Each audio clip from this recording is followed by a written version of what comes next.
అతని యొక్క ప్రాణం పోతుంది అనేటువంటి పరిస్థితిలో అక్కడ బాబావారు ఆ తాత్యాగ వచ్చినటువంటి ఆ వ్యాధిని తను తీసుకుని తన వ్యాధిని సంపూర్ణంగా ఆయన అనుభవిస్తూ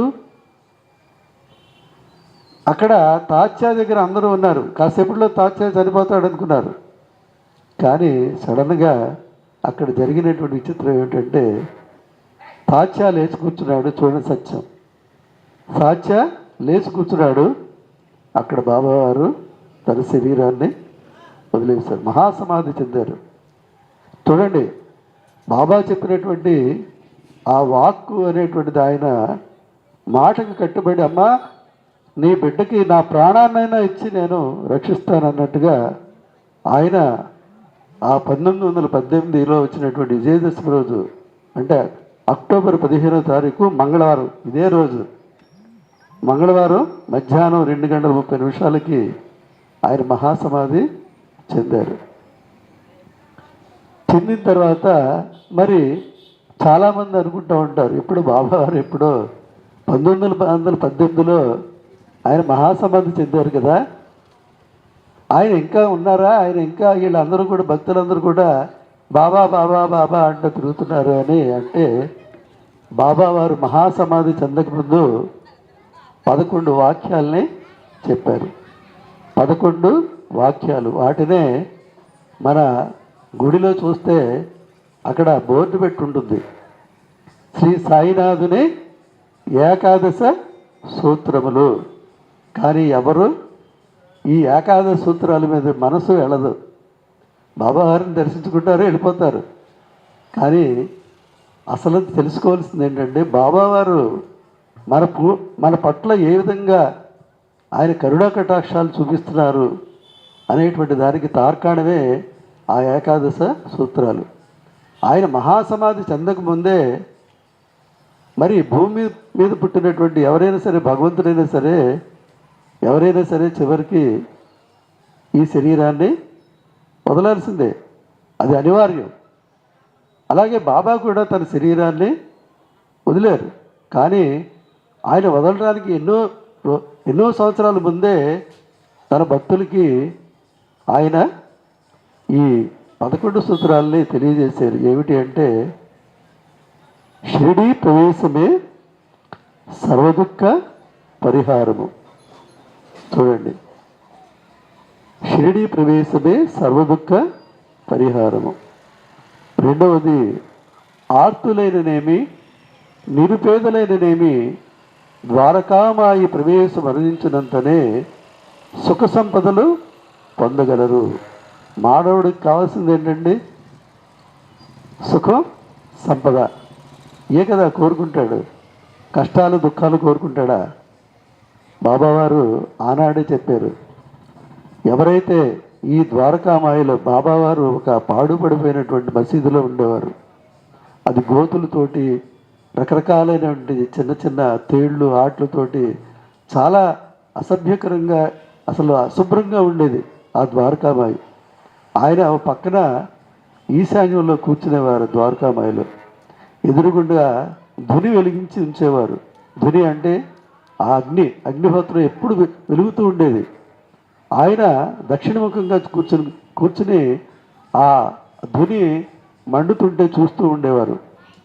ఎందుకు చూస్తూ ఉండేవారంటే, తన భక్తుల యొక్క పాపాలని, భక్తుల యొక్క అజ్ఞానాన్ని ఆ ధునిలో భస్మీపటలం చేసేవారు.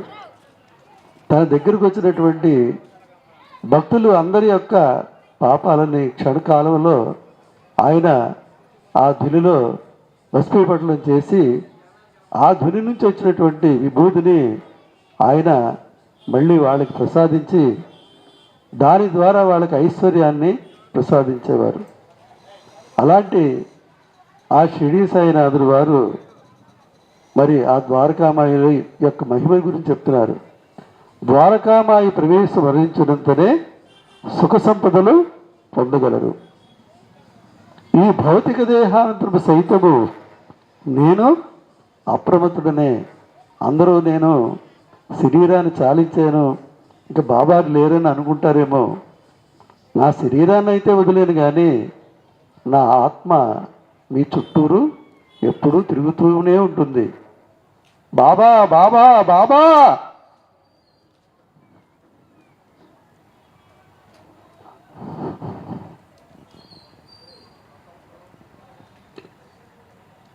అని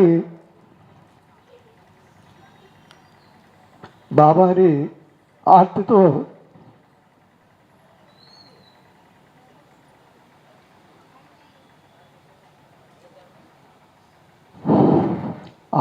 పిలిచే ప్రతి భక్తుడికి నేను నీ వెనకాలే ఉన్నానురా అని ఈ భౌతిక దేహానంతరపు సైతము నేను అప్రమత్తుడనే నా భక్తులకు రక్షణము నా సమాధి నుండియే వెలువడును. సమాధి నుండియే నేను సర్వకార్యములు నిర్వహింతును. సమాధి నుండి నా మానుష శరీరము మాటలాడును. నన్ను ఆశ్రయించే వారిని, నన్ను శరణుజొచ్చిన వారిని నిరంతరము, అసలు ఆయనకి రాత్రి లేదు పగలు లేదు, నన్ను ఆశ్రయించే వారిని, నన్ను శరణుజొచ్చిన వారిని నిరంతరము రక్షించుటయే నా కర్తవ్యము. నా యందు ఎవరు దృష్టి కలదో వారి యందే నా యొక్క కటాక్షము కలదు. మీ భారములను నాపై పడవేయుడు, నేను మోసెదను. నా సహాయమును కానీ సలహాను కానీ కోరిన తక్షణమే ప్రసంగదను. నా భక్తుల గృహముల యందు లేమి అని శబ్దము పడసూపదు. ఓం శాంతి శాంతి శాంతి. చూడండి, ఈ 11 సూత్రాలు కూడా మీరు పరిశీలించినట్టయితే అందులో ఏ ఒక్క సూత్రం కూడా నాకు ఈ వ్రతం చేయండి, నాకు ఈ నైవేద్యం పెట్టండి, నాకు ఈ విధంగా పూజ చేయండి, నాకు ఈ విధంగా భజన చేయండి అని ఏమన్నా ఉన్నాయండి అందులో? మొత్తం తన భక్తుల యొక్క యోగక్షేమాలు. భక్తుడు అనేటువంటి వాడు, నన్ను నమ్ముకున్నటువంటి వాడు ఏ దుఃఖానికి ఏ బాధకి గురి అవ్వకూడదు, సంతోషంగా ఉండాలి అనేటువంటి తపన బాబావారికి ఆనాటి నుంచి ఈనాటి వరకు కూడా ఇప్పటికీ కూడా రండి.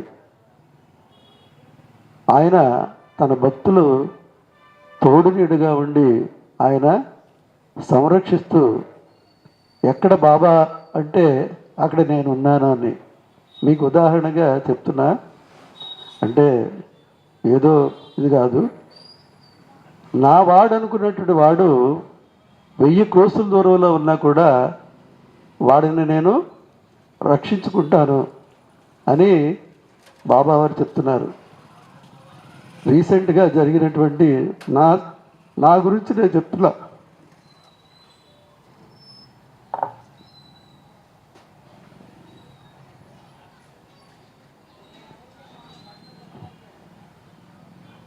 మా చిన్నబ్బాయి అమెరికాలో సాఫ్ట్వేర్ ఇంజనీర్గా చేస్తున్నాడు, ఉద్యోగం చేస్తున్నాడు. వాడు ఒకరోజు వాళ్ళ అమ్మాయిని కారులో తీసుకెళ్తూ స్కూల్లో దిగబెట్టడానికి తీసుకెళ్తున్నాడు.